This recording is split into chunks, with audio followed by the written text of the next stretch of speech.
Welcome. They once defined the American skyline. Now they're just memories. In this video, we bring you powerful then and now photos of iconic U.S. buildings that have vanished over time. Cliff House, San Francisco. Rebuilt in 1896 by Adolph Sutro, the Cliff House stood like a 7-story Victorian castle on the cliffs above the Pacific. Known as the Gingerbread Palace, it wowed visitors with its ornate design and cliffside views. It survived the 1906 earthquake, but burned in 1907. Though later rebuilt in simpler form, this spectacular version remains one of San Francisco's most romantic, lost landmarks.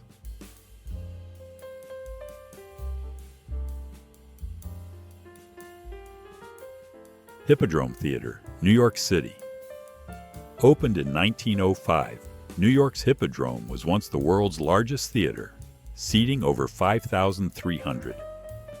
Designed for massive spectacles, it featured diving horses, magicians like Houdini, and lavish stage shows. But by the 1930s, its size and operation became unprofitable.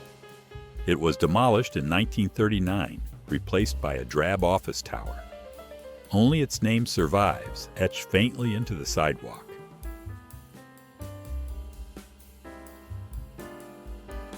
The Beach Hotel, Galveston, Texas. Built in 1882, Galveston's Beach Hotel was a striped, whimsical Victorian marvel that could have been ripped from a Wes Anderson film. With seaside views and lavish decor, it was a coastal icon, until a fire in 1898 destroyed most of the wooden structure. Though parts were briefly salvaged, the hotel never reopened. Today, only photos remain of one of Texas's most eccentric lost resorts.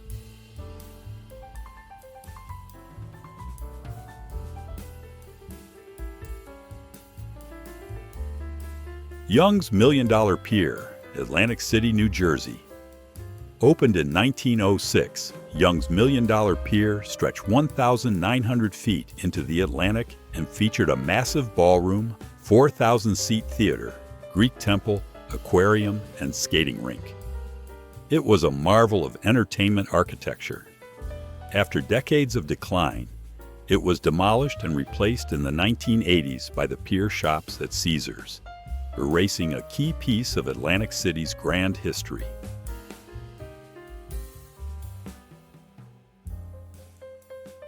Midway Gardens, Chicago. Designed by Frank Lloyd Wright in 1914, Midway Gardens was a dazzling indoor-outdoor entertainment complex featuring music, dance, and art. But Prohibition crippled business, and Wright's vision fell into decline. Sold and renamed multiple times, the building was finally demolished in 1929. Sculptures were buried on site or lost, leaving behind only blueprints and black and white photos.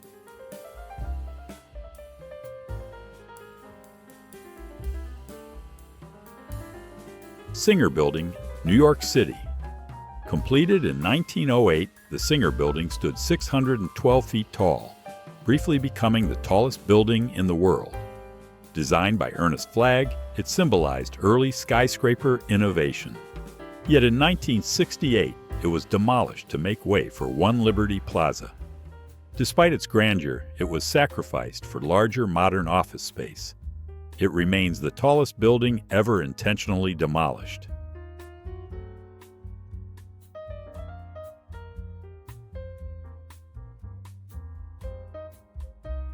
Sutro Baths, San Francisco. Opened in 1896, the Sutro Baths were once the world's largest indoor swimming facility, boasting 7 pools, a museum, and even an ice rink. Though it dazzled, it never turned a profit. In 1964, plans to redevelop the site into condos stalled when a mysterious fire destroyed the structure. Today, only ruins remain near the cliffs, concrete shells hinting at its once grand scale.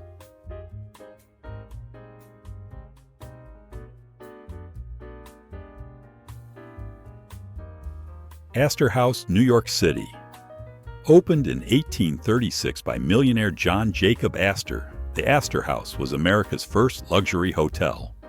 It hosted Abraham Lincoln, Charles Dickens, and visiting royalty. As newer hotels emerged uptown, its prestige faded. It was gradually demolished between 1913 and 1926.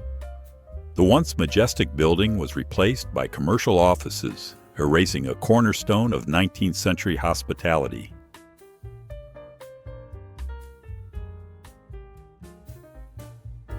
Pennsylvania Station, New York City.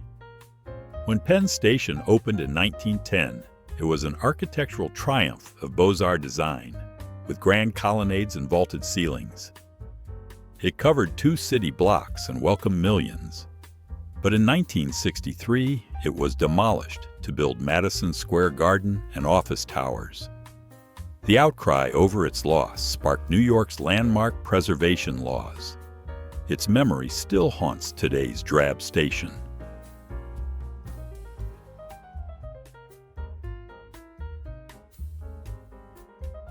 Houston Astrodome, Texas. Opened in 1965, the Astrodome was the world's first domed stadium, dubbed the 8th wonder of the world. It featured air conditioning, artificial turf, and hosted major sports, concerts, and even Evel Knievel. After decades of use, it was closed in 2008 due to safety violations. Though it still stands, efforts to preserve or repurpose it remain stalled, and decay continues.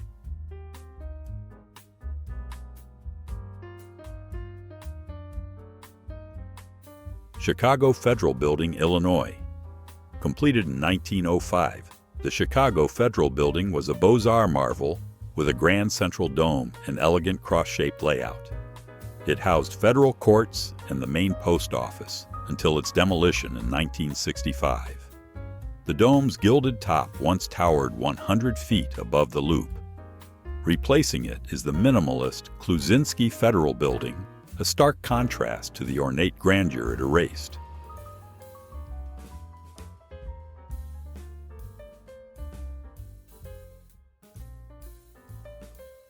Old Main Library, Cincinnati. Cincinnati's Old Main Library, opened in 1870, was a 4-story marvel filled with iron balconies, spiral staircases, and a grand skylit atrium. Hailed as one of America's finest libraries, it held over 1 million books. But by 1955, it had outgrown its space.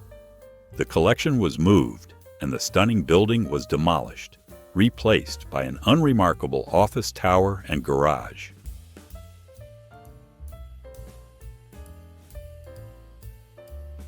Mecca Flats, Chicago. The Mecca Apartments opened in 1892 and became a key part of Chicago's African-American cultural life in the early 20th century. Its skylit courts and decorative ironwork made it architecturally distinct. But in 1941, it was sold to the Illinois Institute of Technology and demolished in 1952 to make way for Crown Hall.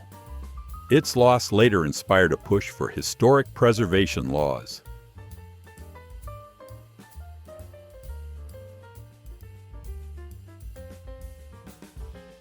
Keith's Theater, Philadelphia. Opened in 1907, Keith's Theater in Philadelphia was a grand Beaux-Arts venue known for vaudeville, film, and elegant interiors. It boasted a lavish lobby with marble and gold trim, drawing crowds for decades. But urban decline and disrepair sealed its fate. The theater was demolished in 1971, leaving behind only memories of its opulence and cultural significance.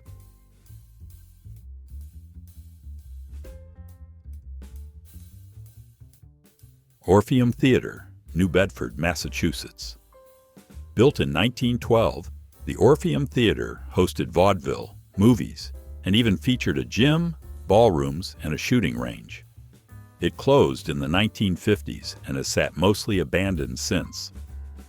Though restoration advocates push for revival as a community space, the crumbling shell stands frozen in time, an ornate monument to an era of grand entertainment now fading into history.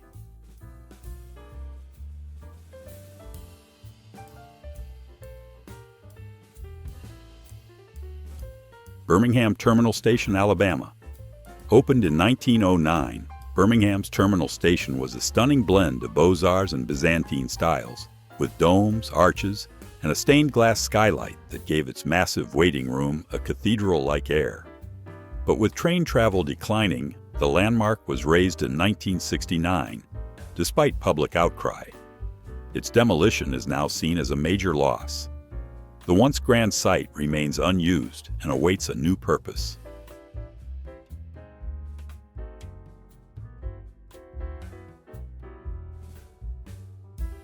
Mark Hopkins Mansion, San Francisco. Perched atop Nob Hill, the opulent Mark Hopkins Mansion was completed in 1878, but never seen by its namesake, who died before its completion. Its lavish Victorian design made it a San Francisco landmark until the 1906 earthquake's devastating fire reduced it to rubble. The mansion was never rebuilt. Today, the Intercontinental Mark Hopkins Hotel stands where one of the city's grandest homes once towered.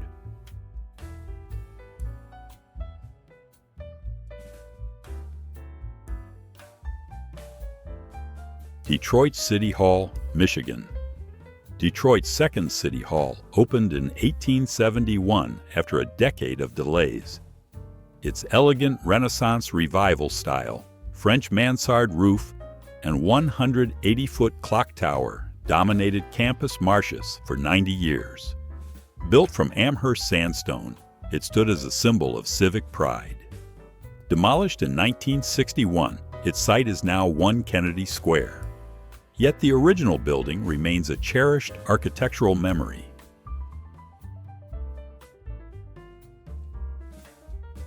Garrick Theater, Chicago, Illinois. Designed by Louis Sullivan and Dankmar Adler in 1891, the Garrick Theater was one of Chicago's most elegant venues. Its towering arch, terracotta facade, and rich interior made it a landmark of early theater design. Despite protest, it was razed in 1961 to make way for a parking garage. Its destruction helped ignite the modern preservation movement in the United States.